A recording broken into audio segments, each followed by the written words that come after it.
하나님 말씀 요한계시록 3장 1절에서 6절 말씀입니다. 4대 교회의 사자에게 편지하기를 하나님의 7 영과 7 뼈를 가진 이가 가라사대 내가 내 행위를 아노니 내가 살았다 하는 이름은 가졌으나 죽은 자로다. 아멘. 1995년 팀 로빈스 감독에 출연한 수잔 서랜든과 숀 펜이 주연한 영화를 알고 있나요? 헬렌 프리진 수녀는 1981년부터 시작한 루이지애나 교도소 사형수들과의 만남을 토대로 쓴 책이 1993년 출간되면서 31주간 뉴욕타임즈 베스트셀러를 차지했는데 이를 원작으로 해서 만든 영화가 데드맨 워킹입니다. 데드맨 워킹은 1996년 베를린 영화제 아카데미 영화제상을 휩쓸며 사형제와 사형수에 관한 사회적 관심을 불러일으켰습니다. 데드맨 워킹, 사형수 입장, 죽음은 위대한 침묵입니다. 한 인생의 최후의 종말은 참으로 엄숙하지요. 그 사람이 인생을 어떻게 살았든지 위대하게 살았든 추하게 살았든 아무리 흉악한 죄를 범했다 하더라도 죽음 앞에서는 엄숙하며 겸손합니다. 허무다. 허무한 인생 멋대로 즐겨보자. 지랄같은 세상 지랄같이 지내자고 선언했던 사형수. 사형수 입장이라는 소리에 발걸음이 무거워집니다. 아득한 나락에 떨어지는 마음에 자기의 육신이라 느껴지는 것은 아무것도 없습니다. 다른 이의 손에 억지로 이끌리고 매달려 한 걸음씩 무거운 발을 옮깁니다. 하늘 한 번 보고 땅 한 번 보고 마지막 사형수가 하늘 한 번 보고 땅을 한 번 본다고 합니다. 그토록 허무하다고 믿었던 이 세상에서 발걸음을 뗀다는 것은 말할 수 없이 괴로운 것입니다. 마지막 30분의 시간이 얼마나 길게 느껴지는지 30분 동안 일생의 시간이 흘러갑니다. 그동안 저지른 죄악들이 주마등처럼 지나갑니다. 또 정다운 얼굴들이 빠르게 스쳐 지나갑니다. 마지막으로 한번 용서를 구하고 싶은 마음도 간절합니다. 다시는 돌아오지 못할 이 길을 나는 왜 이렇게 허망하게 살았을까? 도저히 용서할 수 없는 자신을 용서하여 주기를 간구하면서 호흡은 멎어버립니다. 인생은 태어나는 순간 죽음이 시작됩니다. 데드맨 워킹. 이것은 우리가 태어나는 순간부터 시작되는 것입니다. 인간의 죄 때문에 인간은 태어나면서부터 사형수 입장이 되는 것입니다. 우리가 태어날 때 사형수 입장이라고 선언하는 하나님의 음성, 하나님의 심판의 소리를 들을 수 있다면 얼마나 좋을까요? 만일 모든 사람이 심판의 소리를 듣는다면 모두들 엄숙하고 경건하게 인생을 살려고 애쓰겠죠. 인간이 시한부 인생을 살 수밖에 없다면 인간은 시간을 소중하게 여기며 모든 일을 신중하게 해 나갈 것입니다. 우리는 종종 이런 질문을 받을 때가 있습니다. 당신에게 최후의 하루가 주어진다면 무엇을 하겠습니까? 모든 사람이 자기가 가진 가치관에 따라서 행동하겠죠. 아마도 가장 가치 있다고 생각하는 일을 하려고 애를 쓸 겁니다. 아니, 마지막 순간을 아주 분주하게 허둥대며 쫓아다닐 것입니다. 자기의 마지막 하루뿐인 날에 모든 것을 동시에 처리하려고 애를 쓰기도 하겠죠.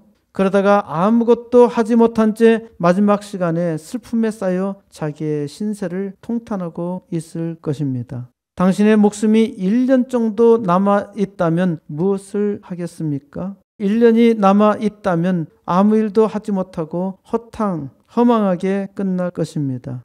1년 안에 무엇을 하기에는 너무 짧다고 생각하기 때문입니다. 아무것도 하지 못한 채 1년 내내 절망에 쌓여 시간만 허비할지도 모릅니다. 그러면 당신이 10년을 살 수 있다면 무엇을 하겠습니까? 10년이 남아 있어도 역시 아무 일도 하지 못할 것입니다. 하루가 충실하지 못한 사람은 그 인생이 부실하기 때문입니다. 하루를 무기력하게 살아가는 사람은 인생을 무기력하게 살아갈 것입니다. 하루를 진실하게 사는 사람은 인생의 길이에 아무 상관없이 진실합니다. 10년을 살아도 영광스러운 이름이 있고 100년을 살아도 부끄러운 이름이 있습니다. 여러분에게 3분이 남아 있다면 무엇을 하겠습니까?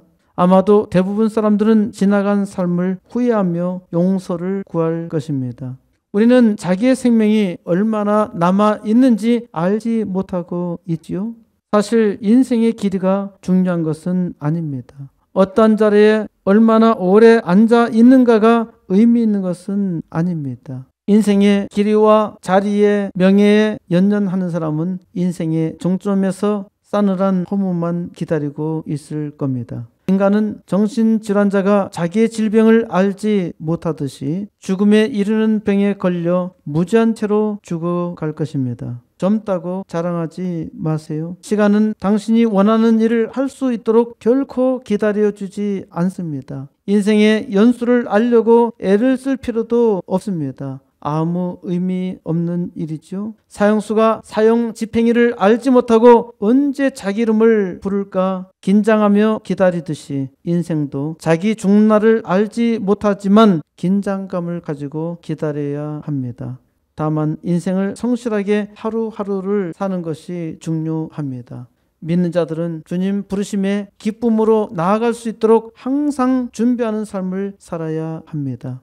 우리 자신이 사형수라는 사실을 알 때 우리는 우리의 죽음을 겸손하고 성실하게 준비할 수 있습니다. 그러기에 사형수 입장은 참된 주님의 제자만 들을 수 있는 음성입니다. 사형수 입장이라는 소리를 항상 듣고 사는 그리스도인들은 세상을 가장 진지하게 살아갈 것입니다. 하나님은 4대 교회의 사자에게 내가 내 행위를 아노니 살았다 하는 이름은 가졌으나 죽은 자로다 라고 선언합니다. 살았다 하는 이름은 있는데 실상은 죽은 자라는 말입니다. 지금 현재를 살아가는 하나님의 백성들이 이와 같지 않습니까? 살았다 하는 이름은 가졌으나 실상 죽은 자라는 말입니다.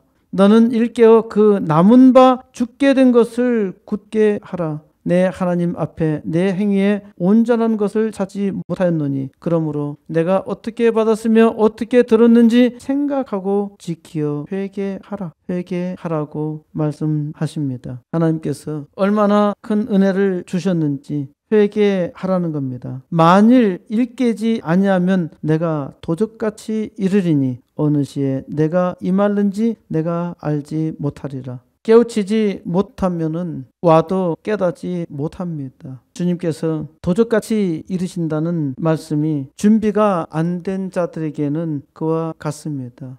하나님 앞에 항상 준비된 자는 주님께서 도적같이 이르시는 것이 아닙니다. 하나님께서 아주 분명하게 말씀하셨지만은 깨닫지 못하는 자는 여전히 깨닫지 못합니다. 오죽했으면은 주님께서 도적같이 이른다고 말씀하시겠습니까? 성령 하나님께서 우리의 심령에 하시는 말씀을 들어야 합니다. 그리고 항상 깨어 근신하며 기도해야 합니다. 언제나 회개하는 심령으로 자신을 돌아보아야 합니다. 하나님의 은혜를 사모하면은 하나님의 뜻이 보이고 그 시간이 얼마나 남았든지 상관없이 하나님의 위대한 역사를 이룹니다. 하나님께서 이 시대에 택한 죄 종들로 깨닫게 하여 주이사 사형수로 이 땅에 왔지만은 이제 예수 그리스도로 산 자로 이 땅을 살리는 역사 이루시기를 우리 주 예수 그리스도의 이름으로 간절히 축원드립니다.